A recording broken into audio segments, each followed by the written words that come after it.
ingin balas dendam pada mantan pacarnya. Direktur setiap tahun pada hari mereka putus melempar 100 juta uang tunai dari gedung tinggi ke kawasan. Dia hanya ingin menunjukkan pada mantannya betapa kayanya dia sekarang.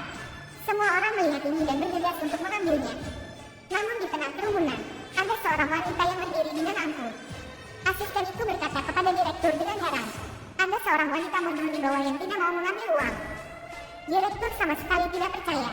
Masih ada wanita di dunia ini yang tidak menyukai uang. Dia buru-buru menoleh. Kebetulan sekali, wanita itu berbalik dan pergi. Dia hanya bisa melihat punggungnya. Tidak bisa melihat wajah wanita itu dengan jelas. Dan wanita itu bergegas pergi karena takut direktur mengetahuinya. Tapi apa yang ditakutkan datang. Dia baru saja berjalan beberapa langkah ketika dia dihentikan oleh klien yang berjalan ke arah berlawanan. Dia menyuruh orang-orangnya untuk mengendalikan dua anak dari wanita itu, menyandera kedua anak itu, memaksanya untuk menemui klien lain. Tanpa diduga, orang yang ingin dia temui adalah direktur. Direktur mengenalinya dalam sekejap. Begitu wanita itu melihat direktur, dia berbalik dan pergi. Hasilnya, dia dihentikan oleh direktur. Bayram. Benar-benar kamu, direktur Bu. Dia sangat menyukainya. Dia kekasihku.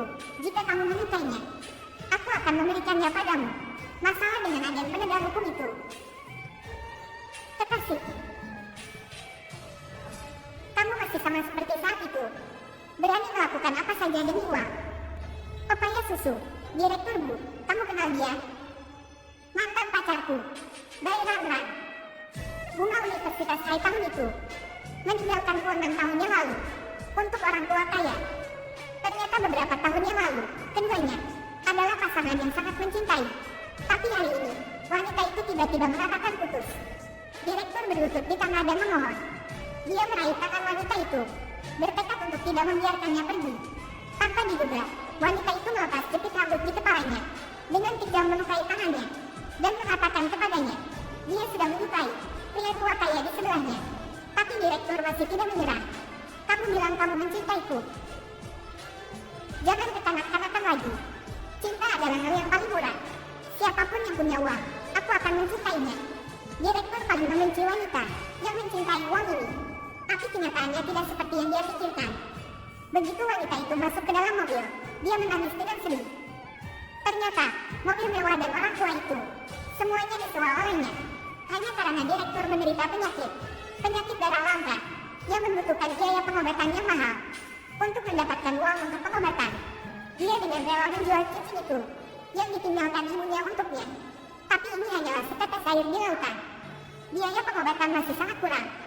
Pada saat ini, kakek direktur menemukannya.